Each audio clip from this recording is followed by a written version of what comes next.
Joining me now from Toronto, official Conservative leadership candidate Kevin O'Leary. Thanks for joining us again this week. And now, when we spoke with you last week, you said you were going to wait until there was a smaller field of candidates. You're now number 14. What's changed?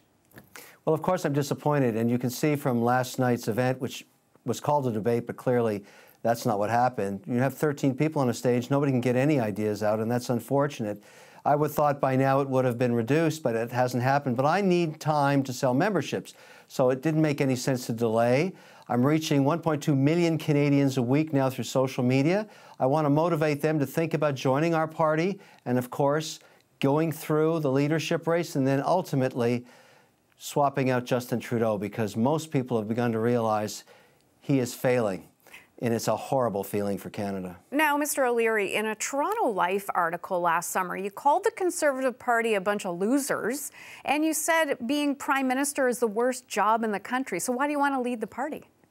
You know, I've been a commentator and I've been a columnist for over a decade, particularly with Amanda Lang, who I have a lot of respect for, a very intelligent woman. I don't agree with anything she says. I said many things, and I made great television with her. But this is real now. That was not policy. What I'm talking about now is. So how do we know what's real and what isn't then? Well, I've just declared a few hours ago.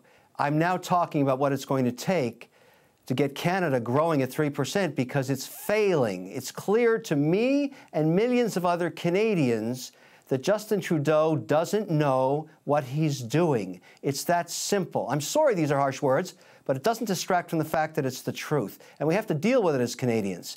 You know, when you have incompetent management, there's consequences. Not only him, but look at his caucus, moving them around. You know, he talks about diversity and how important it is. And of course it is. But you also have to ask what's the executional competence of these people? Have they ever had a job? Have they ever been able to build and deliver on targets? Can they do their jobs? I don't think he ever asked that question. And now we have all this incompetency, and he's moving them around like chess pieces, and it's not working. Canada's starting to hurt. Someone's got to fix it. I'm going to. So going back to what I was just asking you before, so now we should believe everything you say. This is policy now. This is not reality TV. This is not a columnist creating excitement, and I did it very successfully, I might add. Amanda and I enjoyed a long, over 10-year relationship. We had a lot of fun, but this is serious. Canada's failing. Okay, so I want to play you something that you and Ms. Lang were discussing once on the Lang and O'Leary exchange. Take a listen. Elect me as Prime Minister for 15 minutes. I will make unions illegal. Anybody that remains a union member will be thrown in jail. Okay, so Kevin O'Leary, do you still believe that? Of course that's not pragmatic. It made great television when it was done 3 or 4 years ago, and that was the kind of television I made with Amanda Lang. It was terrific, but that's not pragmatic policy. I can't make unions illegal. I have to negotiate with them. I can help them become more efficient, and that's what I'm going to do. Oh. Okay, so if you happen to lose this race, and I know you say you're not going to, but if you do, will you run for a seat in Parliament? When I do things, I don't think about losing.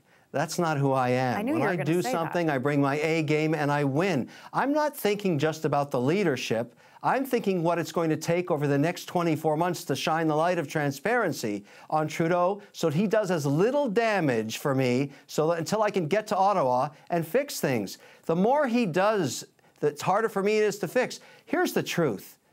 Justin Trudeau is going to elect Kevin O'Leary. He just has to keep doing what he's doing. He's incompetent. Will you sit as an MP in the opposition benches, though? No, that's not my strategy, not at all. What I'm going to be doing, and I've told the caucus this, I'm going to spend every moment I have between now and when we go into the election speaking to Canadians between the ages of 18 and 35. We need to win back 62% of them to get a majority mandate. I've also told the caucus privately, but I'll disclose to you now publicly, if I don't deliver a majority mandate to the Conservative Party, fire me. So fire you, but will you sit as a member of Parliament in the House of Commons? Not at the beginning. That's not a good use of my time. Sitting in Ottawa is not going to help me get those votes back from those millennials. I'm going to go to every college and institution where I can find them Draw them out because they know me very, very well. I'm a huge advocate for entrepreneurs, engineers, anybody that has aspirations to build a business in Canada. They know I'm their advocate. They'll come out and we'll talk. Wherever Trudeau goes, I will be there right afterwards interpreting the risk in his policies for those people. I will win them back one by one by one. Why? Because he lied to them. He failed them. They're still living in the basements of their parents' homes looking at the ceiling. You can't deny that. It's a fact. The economy is not growing. It's not working. I am going to de-risk the economy. That's very important. I'm going to unwind everything Trudeau does. I have to. I just want to clarify one thing, Mr. O'Leary. So you're not interested in becoming a member of Parliament? Of course I am. But now's not the time. You have to have a strategy. I told you I'm guaranteeing delivering a majority mandate. I can't do that easily. I've got to work. I've got to go get those votes back. Sitting in the House isn't going to do it. That's no good. I've got to go meet the people. I've got to meet with them and explain how we're going to make this country work for them. There's a riding that's going to be open in the near future, John McCallum's riding. That's great. Not interested? Look, it's just not on my agenda right now. We've already talked about the strategy. I have to go execute it. That's the definition of leadership. Finding great people and asking them to do extraordinary things. That's what I know how to do. And once you build a plan, you execute it. You focus on it and you deliver it. That's what I'm going to be doing for this country. Now, you've said Canada should be energy independent. How are you going to do that? Let me ask you a question. As a professional woman, we spend $12 billion a year buying oil from Saudi Arabia, a country that grows bamboo and then beats women with it. I'm not okay with it, all right? I don't want to send any money to Saudi Arabia. Why would a country... But how will we become energy independent? Is it through Energy Think about the East? problem. The reason we buy Saudi oil in tankers and risk our pristine shorelines is because Justin Trudeau cannot figure out how to get oil where we have it in Alberta to where we need it on the East Coast. But the Conservative... That's the definition of weak leadership. The Conservative leader prior to this, Stephen Harper, didn't get approval for any of the oil lines going out. I'm not worried about the past. I'm talking about the future. I am going to get that done. I know how to do it. Are you interested in Energy East? Is that one of the paths that you're going to take? I'm interested in energy everything. The energy file in Canada is a key component of economic growth. It has been sorely mishandled. It's been almost abused. I'm very proud of this country's resources and all the jobs it creates. You know, all of the policies Trudeau's putting in place, pricing carbon, a huge mistake. We will not ever price carbon that way. We'll simply negotiate with industries in terms of what we want their emissions to be. Remember, Canada is 2.8% of the world GDP and only 1.6% of the emissions. If I shut down every business in this country, every single one, and turned off every light, and we all went and lived in caves with a dog and some beef jerky, it wouldn't make a difference to the emissions in India and China. We need to take our technology and sell it to the Indians and the Chinese. I don't know why we don't have an officer in every embassy that Canada has selling this clean tech. We own it. We developed it. It can create tremendous jobs. But Trudeau never thought of that. So do you believe in a carbon tax? No, absolutely not. That's not what... When you do a carbon tax, you take money off the balance sheet of a company and you give it to the government where it is wasted. What would you do instead of a carbon tax? I'll give you a great example. Look at the car industry for the last 40 years. It has been negotiating with government, and the majority of the time has hit all of its emission targets, and they've never extracted a dime off their balance sheets.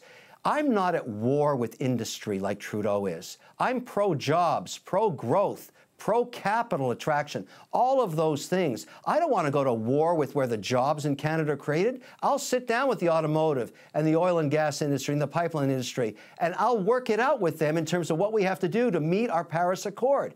Now, will you live in Canada full-time as of today? I do live in Canada full-time. I'm a resident of Ontario. I can barely afford to eat. I pay tax to Kathleen Wynne. Okay, so Mr. O'Leary, you've cultivated a reputation as a bit combative, a bit provocative. Is that how you want voters to see you? No. I want voters to see me as concerned as they are, as someone who can help fix Canada. Because unfortunately, as we've all learned, Canada can't keep its promises on health care, on education, on military spending, on our social net can't be done at 0.7% GDP growth. For it to work, it must be 3%. My number one mandate is to go to Ottawa, reverse everything Trudeau has done, and get the country into a competitive place on taxes, on carbon, on policy, then travel the world, which I do every year, Shanghai, Hong Kong, Zurich, Geneva, New York, go back to those places and tell them Canada is back in business. Kevin O'Leary, I want to thank you for your time today. Take care.